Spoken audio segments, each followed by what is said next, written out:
नमस्कार साथियों, मैं प्रमोद उपाध्याय बाल विद्या मंदिर senior secondary school Tripura Nagaur के ई लर्निंग पोर्टल पर आपका हार्दिक स्वागत करता हूं। जैसा कि मैंने पिछले वीडियो में आपको कक्षा 9th और विषय हिंदी और अध्याय 11 सवैये, जिसमें रसकान द्वारा लिखित ये सवैये हैं, तो उसमें मैंने सवैया फर्स्ट जो था, पहला सवैया है, वो मैंने पिछले वीडियो में बता दिया था।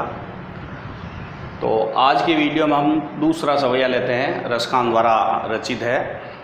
तो इस सवैये के अंदर रसकान जो हैं कृष्ण प्रेम में मग्न हैं और वह श्री कृष्ण की जितनी भी वेशभूषा है या जितने भी उनके जो स्थान हैं, जहाँ पर श्री कृष्ण ने जो लीलाएं रची थी, उस स्थान को वह धारण करना चाहते हैं, वेशभूषा को, और उस स्थान पर रहना चाहते हैं।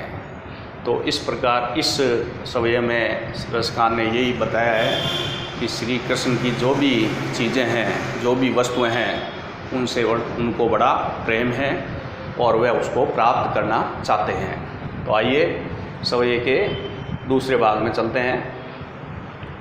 रसकान जी क्या लिख रहे हैं? या लुकटी अरु कामरिया पर राज तियों पुर को तजी डारो। या लुकटी, लुकटी का मतलब होता है लाठी, जैसे कि शब्दार्थ मैंने नीचे बता दिए हैं, लाठी। तो या लुकटी अरु कामरिया पर, लकुटी यानी लाठी और कामरिया का मतलब कंबल, जो ओढ़ने वाला कंबल होता है। तो जो गांव के लोग होते हैं तो उनके कंधे पर जो गाय चराने के लिए जाते हैं तो उनके ओढ़ने के लिए कंबल कंधे पर लगा हुआ होता है। उसी प्रकार का ये कंबल श्री कृष्ण जी जब गाय चराने के लिए जाते थे तो वो कंधे पर रखते थे। तो या लुकटी और कामरिया पर, यानी श्री कृष्ण जब गायें चराने जाते थे तो उनकी लाठी और कंबल पर, रसकान क्या कहते हैं, उनकी लाठी और कंबल पर राज त्यों पुर को तजी डारो, यानी तीनों लोकों का राज, तीनों लोकों का, पुर यानी क्या है, पुर यानी पता है, ये देखो लिखा हुआ है यहाँ, पुर यानी नगर। इन्हें तीनों लोकों का जो नगर है या राज है, वो मैं श्री कृष्ण की लाठी और कंबल पर न्योछावर यानी त्याग देना चाहता हूँ। यानी मैं तीनों लोगों के राज को त्याग दूंगा अगर मुझे श्री कृष्ण की लाठी और कंबल मुझे मिल जाए।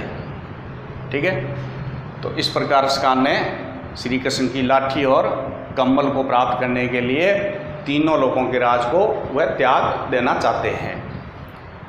अब आगे देखो, आठों सिद्धि नौ निधि के सुख नंद की गाय चराए विसारो। आठों सिद्धि नौ निधि के सुख, आठों सिद्धि यानी आठों सिद्धि और नौ निधि यानी नौ निधि। नौ निधि जो धन का भंडार होता है, नौ निधि के सुख नंद की गाय चराए विसारो। रसकान जी इस पंक्ति के माध्यम से कह रहे हैं कि मैं नंद की गाय चराने के लिए, नंद की गायों को चराने के लिए मैं आठों सिद्धि और नौ निधि के सुख त्याग सकता हूँ। यानी मुझे मेरे जितने भी आठों सिद्धि हैं और भंडार हैं, वो सब मैं जो मेरे सारे सुख हैं वो नंद की गाय चराने अगर मुझे मिल जाए तो मैं इन सब को त्याग दूंगा। ठीक है, अब रसकान अगली पंक्ति में क्या कह रहे हैं कि रसखान कबो इन आँखिन सूं, रसखान कबो इन आँखिन सूं ब्रज के वन बाग तड़ाग निहारो। ब्रज के वन बाग तड़ाग निहारो, यानी रसकान चाह रहे हैं कि उनकी आँखों से, यानी रसकान अपनी आँखों से, रसकान कबो इन आँखों, आँखिन, आँखिन यानी आँख, रसकान अपनी आँखों से क्या देखना चाहते हैं? रसखान अपनी आंखों से देखना चाहते हैं ब्रज के वन बाग तड़ाग, यानी ब्रज जहाँ पर श्री कृष्ण ने का जो लीला भूमि है वो ब्रज है, तो वृंदावन गोवर्धन, तो ये ब्रज क्षेत्र कहलाता है। तो वहाँ के जो वन हैं और वहाँ के जो बगीचे हैं, वहाँ के जो तालाब हैं, सरोवर हैं, उन सब को वे अपनी आंखों से देखना चाहते हैं। ये रसखान जी इस पंक्ति में कह रहे हैं। ठीक है। अब अगला है कोटिक। कोटिक यानी करोड़ों।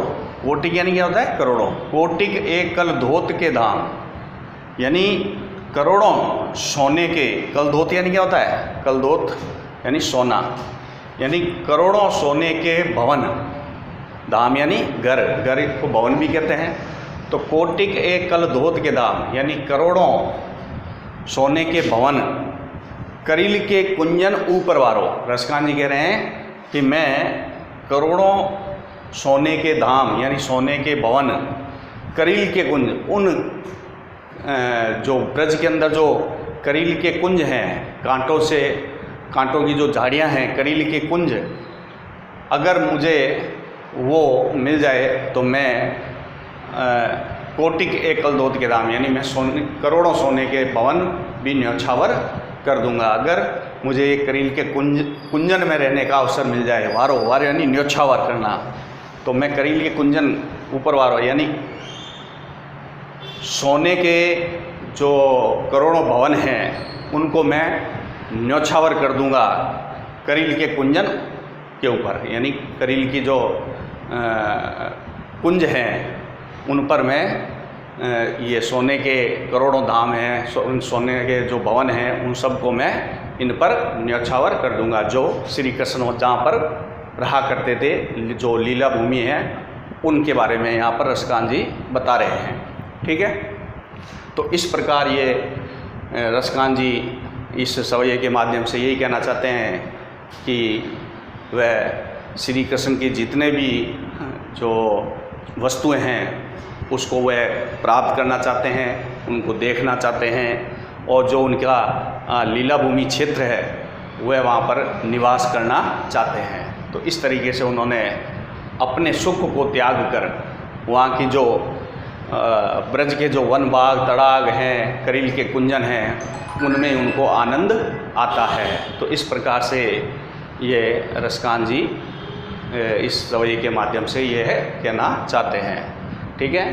अब आप इसको कॉपी में नोट कर लेंगे, और शब्दार्थ नीचे बता ही दिए मैंने। लकुटी का मतलब लाठी होता है, कामरिया का मतलब कम्बल होता है, पुर, पुर यानी नगर, तजिडारो, तजिडारो यानी त्याग दूँ, त्याग दूँ, तजिडारो ये लिखा ना कि राज त्यों पुर को तजिडारो, यानी मैं तीनों लोगों के राज जो हैं, तीनों लोगों के जो नगर हैं उनको मैं त्याग दूंगा अगर मुझे लाठी और श्री कृष्ण के लाठी और कम्बल मुझे मिल जाएं तो। बिसारो यानी भूलूं, कोटिक यानी करोड़ों, कोटिक यानी करोड़ों, कलधोत यानी सोना, धाम यानी घर, करोड़ों सोने के घर, उनको भी वह रसखान न्यौछावर करना चाहते हैं करील के कुंज पर। कुंजन यानी लताओं के घर, जो भाई ब्रज के अंदर जो है चारों तरफ क्या है, करील के कुंज हैं, यानी लताओं के घर बने हुए हैं। तो उनको प्राप्त करने के लिए वह सारे सोने के जो भवन हैं उनको भी वह उन पर न्यौछावर कर देना चाहते हैं। वारो यानी न्यौछावर करो। इस तरीके से ये शब्दार्थ हैं और ये सवैया है, ये आप कॉपी में नोट कर लेंगे। ठीक है। आगे की वीडियो में मैं इसका सवैया का तीसरा भाग बताऊंगा, और मुझे उम्मीद है कि ये सब जितने भी यहाँ पर ऑनलाइन जो पाठ्यक्रम बताया जा रहा है वो सब आप कॉपी में नोट करते आ रहेंगे और बार बार इसको पढ़ते रहे होंगे। और जैसा कि मैं आजकल जो बीमारी चल रही है कोरोना वायरस, उससे हमें सुरक्षित और सावधान रहना है, घर से कम निकलने का प्रयास करना है। धन्यवाद।